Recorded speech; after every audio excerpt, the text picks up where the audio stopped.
শ্রীতমার সাক্ষীতেই ছাড়া পেয়ে গেল মনোজিৎ। হ্যাঁ বন্ধুরা, এমনটাই দেখা যাবে। তাই সম্পূর্ণ জানতে ভিডিওটিতে লাইক দিয়ে চ্যানেলটি সাবস্ক্রাইব করে দেখতে থাকুন।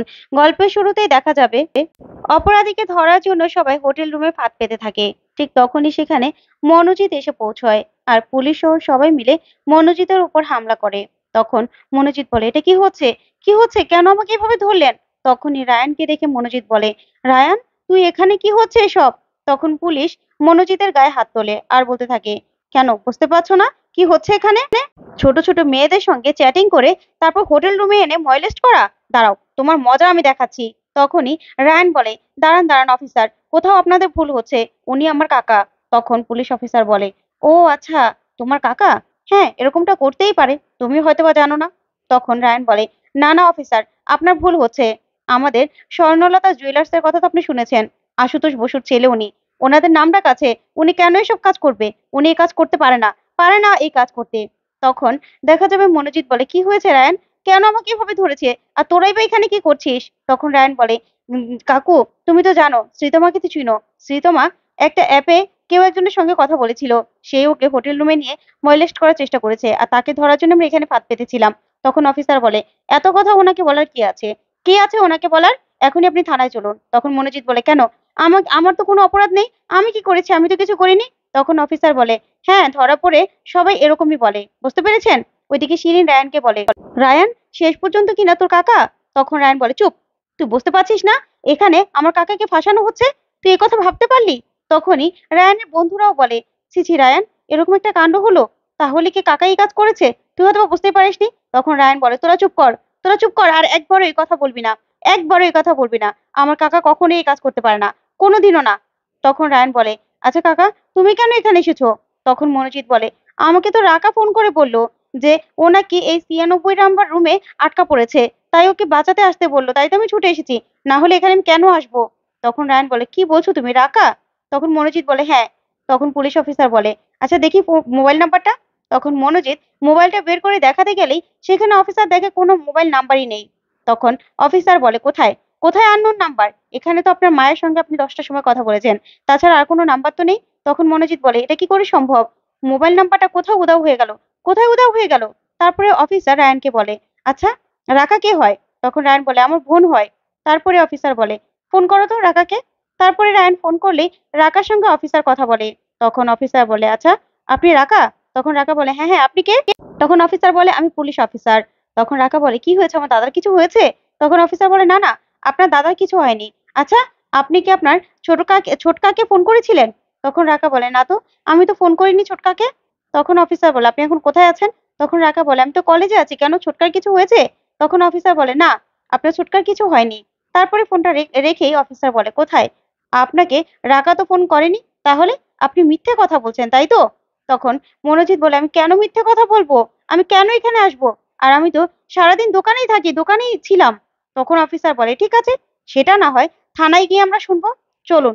সমস্ত প্রমাণ তো আপনার কথাই বলছে যে আপনি এখানে এসেছিলেন, না হলে আপনি কেন এই সময় এখানে আসবেন বলুন তো? তখন মনোজিৎ বলে, আপনারা কেন বুঝতে পারছেন না, আমি এরকম কিছু করিনি। ওইদিকে সাংবাদিকরা সবকিছু ভিডিও করে সাথে সাথেই পাবলিক করে দেয়। ওইদিকে পারুল দাদুকে বলে, আচ্ছা দাদু, কাকু আসলে তাড়াতাড়ি খাবারটা খেয়ে নিতে বলবে, ঠিক আছে? তখন দাদু বলে, ঠিক আছে দিদি ভাই, তুই যা। তারপরে পারুল বেরোনোর সময় রায়ান ওকে ফোন করে। তখন পারুল বলে, কিরে ধরেছিস ওকে? তখন রায়ান বলে, অনেক বড় গন্ডগোল হয়ে গেছে পারুল, অনেক বড় গন্ডগোল হয়ে গেছে। তখন পারুল বলে, কি হয়েছে? তখন রায়ান বলে, টিভিতে দেখ, টিভিতে দেখ। তখনই পারুল টিভি দেখে পুরো চমকে যায়, কারণ সেখানে মনোজিৎকে বারবার করে দেখাচ্ছিল। আর সেখানে বলা হচ্ছিল যে এতদিন ধরে যেই খারাপ কাজ করছিল, যে একটা খারাপ মানুষ, সেই মানুষটাকে ফাঁদ পেতে পুলিশ অফিসাররা ধরে ফেলেছে।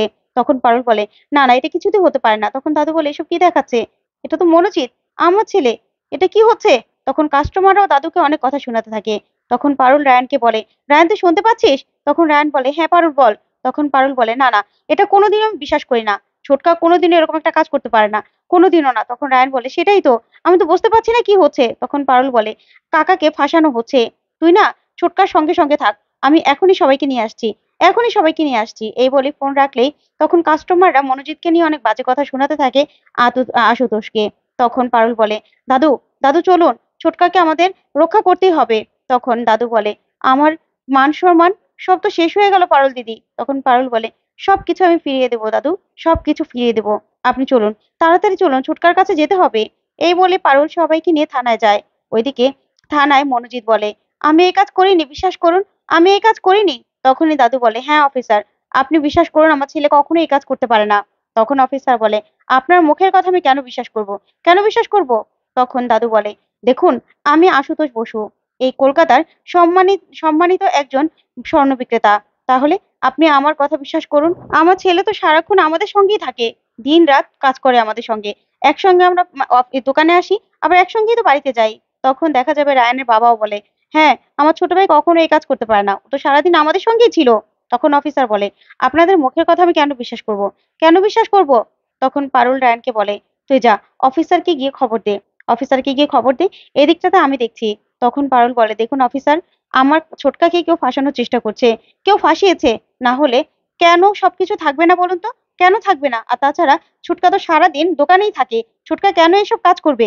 আপনি শুধুমাত্র হোটেল রুমে যাওয়া নিয়ে একজনকে গ্রেফতার করতে পারেন না। তখন অফিসার বলে, শুধুমাত্র এটা নিয়ে তো আমরা গ্রেফতার করিনি, ওনার মোবাইল থেকে সেই অ্যাপটাও পাওয়া গেছে, আর সেই প্রোফাইলটাও পাওয়া গেছে, আর শ্রীতমার সঙ্গে যে চ্যাটিং করেছে, আপনার সঙ্গে যে চ্যাটিং করেছে, সেটার প্রমাণও আমরা পেয়েছি। তাহলে এগুলো কি যথেষ্ট নয়? তখন মনোজিৎ বলে, এগুলো কি করে আসলো, আমি তো কখনোই জানি না এসব কিছু। তখন পারুল বলে, এটা কি করে হতে পারে, কি করে হতে পারে? কেউ আমার ছোটকাকে ফাঁসাচ্ছে অফিসার, কেউ ফাঁসাচ্ছে। এমন তো হয়ই যে ফোন হ্যাক করে তারপরে এআই এর মাধ্যমে অনেক কিছু করা যায়, সেটাই কিছু হয়েছে। তখন অফিসার বলে, তাহলে সেটার প্রমাণ দিন, প্রমাণ দিন যে আপনার ছোটকা দোকানেই ছিল। তখন পারুল বলে, আচ্ছা সিসিটিভি ফুটেজটা আনার ব্যবস্থা করছি আমরা দোকান থেকে। তখন মনোজিৎ বলে, আমার ফোনের সঙ্গেই সিসিটিভি ক্যামেরাগুলো সব কানেক্ট করা আছে, আমি দেখাচ্ছি। তখন অফিসার বলে, ঠিক আছে, আমার ল্যাপটপের সঙ্গে কানেক্ট করুন। তখন ছোটকা কানেক্ট করলে সেই দিনে সিসিটিভি ফুটেজ পায় না, যে সেদিন শ্রীতমার সঙ্গে যেদিন ঘটেছিল এই দুর্ঘটনা, সেদিন ছোটকা দোকানে ছিল, সেই সিসিটিভি ফুটেজটা পুরো ডিলিট করা ছিল। তখন অফিসার বলে, কোথায়, কোথায় সিসিটিভি ফুটেজ? আপনি তো কোনো প্রমাণই দেখাতে পারলেন না। তখন পারুল বলে, এটা কি করে সম্ভব, কি করে সম্ভব অফিসার? আমার মনে হচ্ছে কেউ ইচ্ছে করে এই কাজটা করেছে, মোবাইল হ্যাক করে হয়তোবা এই সিসিটিভি ফুটেজগুলো ডিলিট করেছে, আর ছোটকার মোবাইলে প্রমাণগুলো দিয়ে দিয়েছে। না হলে কি করে সম্ভব? তখনই সেই পুলিশ অফিসার চলে আসে, পারুলের পরিচিত। তখন এসে বলে, পারুল, তুমি একদম ঠিক কথা বলেছো। তখন সেই অফিসারকে দেখে এই পুলিশ অফিসারও চমকে যায়, আর বলে, স্যার আপনি? তখন অফিসার বলে, হ্যাঁ, আসলে আমি পারুলকে ব্যক্তিগতভাবে চিনি, একটা কেসের মাধ্যমেই ওদের সঙ্গে পরিচয় হয়েছে। দীপঙ্কর, দীপঙ্কর বাবুর কেসটা সলভ করতে অনেকটাই সাহায্য করেছে এই পারুল, তখন থেকে পারুলকে আমি জানি। আর তাছাড়া তারপর থেকেই এই বসু পরিবারের উপরে একজন বারবার করে পার্সোনালি অ্যাটাক করছে, ওদের পিছনে পড়ে গেছে, শত্রামি শত্রুতা শুরু হয়ে গেছে। তখন অফিসার বলে, মানে? তখন অফিসার বলে, হ্যাঁ, আমি হয়তোবা সবগুলো আপনাকে দেখাতে পাচ্ছি না, যে আমরা ইনভেস্টিগেশন করেছি সেগুলো দেখাতে পাচ্ছি না, কিন্তু পারুল যেটা বলেছে সেটা ঠিক হতেই পারে। না হলে এখানে সিসিটিভি ফুটেজ পাওয়া যাচ্ছে না, মোবাইল নাম্বার পাওয়া যাচ্ছে না, কিছু পাওয়া যাচ্ছে না। কেন পাওয়া যাচ্ছে না বলুন তো, কেন পাওয়া যাচ্ছে না? এখানে মনোজিৎ বাবুর বয়ানের সঙ্গেও কোনো কিছু মিলছে না। তাহলে এটা নিশ্চয়ই কেউ ইচ্ছে করে করেছে। তখন পারুল বলে, আচ্ছা কাকু, তোমার ফোনটা কেউ কোনো কি চুরি হয়েছিল? তখন মনোজিৎ বলে, না পারুল, কোনো চুরি হয়নি তো। তবে হ্যাঁ, পরশুদিন একটা বৃদ্ধ লোক আমার ফোনটা ফোন করতে নিয়েছিল, তখন সবটা খুলে বলে মনোজিৎ। তখনই অফিসার বলে, দেখেছো, এই বৃদ্ধ লোকটাই হয়তোবা কিছু একটা করেছে, কিছু একটা করেছে। তখন পারুল বলে, হ্যাঁ, তারও তো ফুটেজ নেই, তারও ফুটেজটা নেই। তখন ফুটেজ চেক করলেই দেখা যাবে সেই দিনের ফুটেজটাও নেই।